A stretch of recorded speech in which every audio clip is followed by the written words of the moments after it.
Bonjour à tous.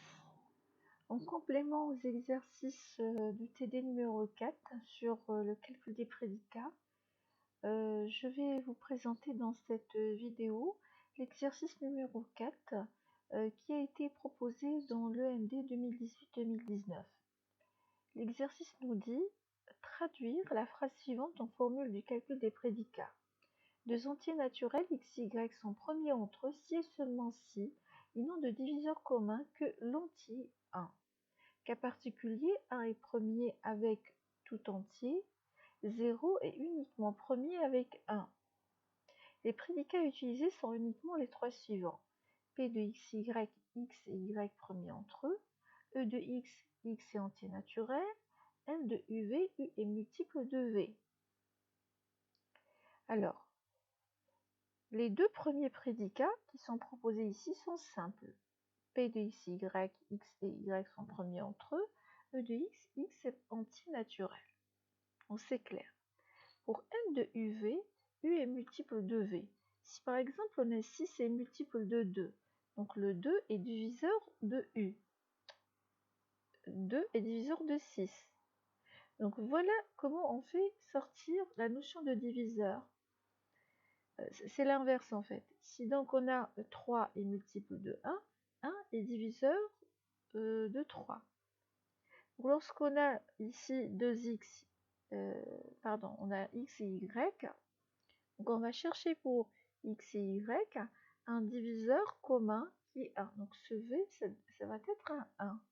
Le v que l'on cherche doit être égal à 1. Analysons la phrase maintenant. On a deux entiers naturels x et y sont premiers entre si et seulement si. Donc ici, il y a une équivalence.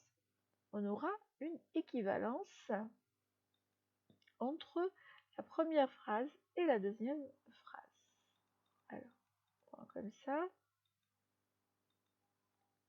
Si et seulement si. La première phrase, deux entiers naturels x et y sont premiers entre eux. On aura quel que soit x, quel que soit y, E de x et E de y et P de xy.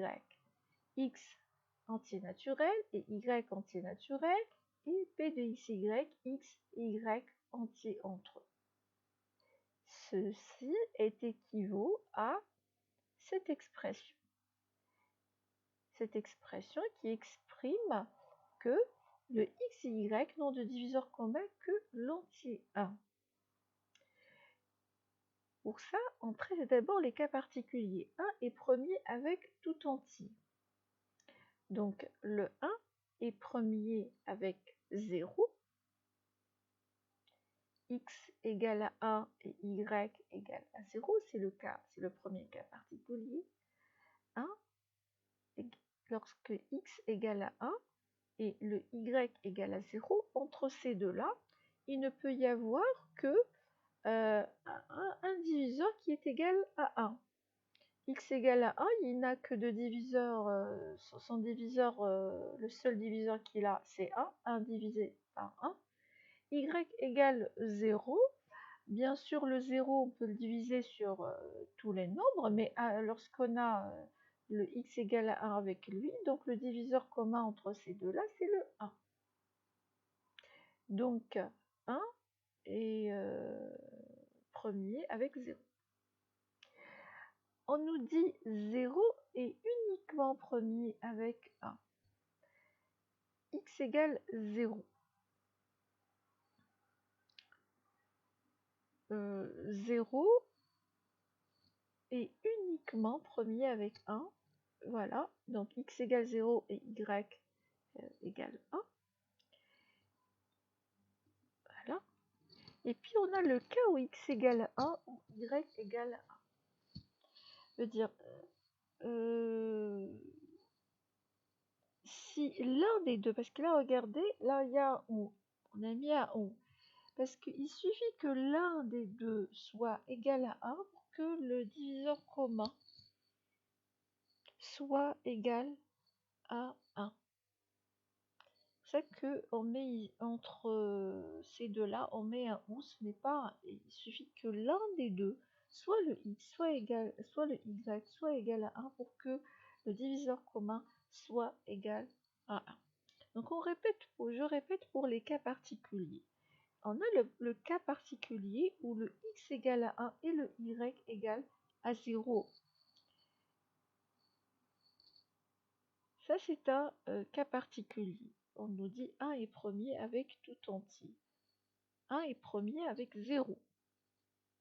Le 1 est premier avec 1. Et là, on l'a exprimé avec le ou parce qu'il suffit que l'un des deux soit égal à 1 pour que le diviseur commun soit égal à 1. Et on a le cas particulier aussi de x égale 0 qui est premier seulement avec 1. Donc x égale 0 et y égale 1. Une fois qu'on a traité tous les cas particuliers, on vient au cas général où le x est différent de 0 et le x est différent de 1 et le y différent de 0 et le y différent de 1. C'est-à-dire on va traiter les entiers naturels, quel que soit x, quel que soit y, tels que le x et le y sont différents de 0 et différents de 1. Et là on dit quel que soit le z, ce z est entier naturel et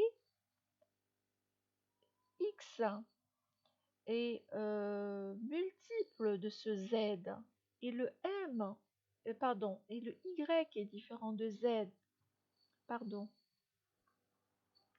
C'est, je ne sais pas, c'est la 4e fois que je reprends cette vidéo, donc je ne pourrai pas la reprendre encore une autre fois. Et excusez-moi, mais je vais juste réexpliquer ici, parce que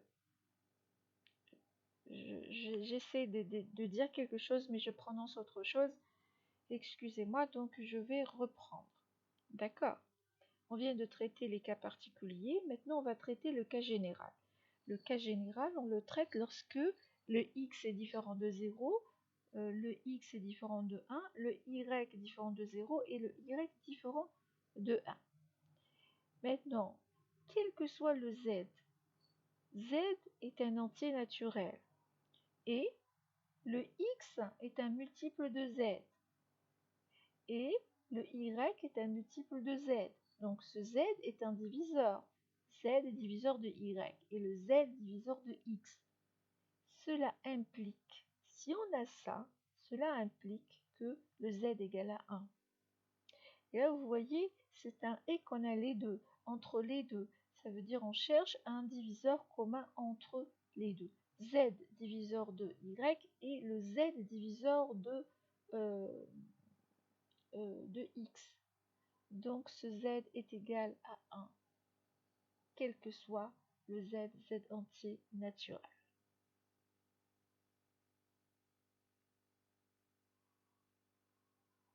Voilà.